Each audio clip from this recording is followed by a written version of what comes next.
Hello বন্ধুরা, elite ফিটনেসে আপনাদের সবাইকে স্বাগত জানাই। আমি শুভজিৎ, জিম ট্রেনার। চাকরি করি, কিন্তু সময়ের জন্য আপনারা জিম যেতে পারছেন না, ওয়েট লস করা হচ্ছে না। আমি আজকে আপনাদের কাছে 5টি কাজের মধ্যে যা আপনারা বাড়িতে করতে পারেন। কিন্তু তার জন্য আপনাদের ডায়েট মেনটেন করতে হবে। ডায়েট না করলে আপনারা কিছু কাজে আপনার ওয়েট লস হবে না।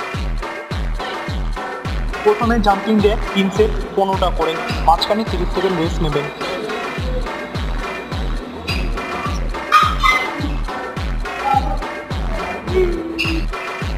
ডাম্বেল না কিনতে চাইলে রিলাইন করতে পারেন, কোনো ব্যাপার না। সেকেন্ড হচ্ছে হাই নিচ 3 সেট 15টা করে, মাঝখানে 30 সেকেন্ড রেস্ট। থার্ড হচ্ছে মাউন্টেন ক্লাইম্বিং 3 সেট 20টা করে। ফোর্থ হচ্ছে জাম্পিং স্কোয়াট 3 সেট 15টা করে, 30 সেকেন্ড। ফিফথ হচ্ছে কেটেল বেল সুইং 3 সেট 15টা করে।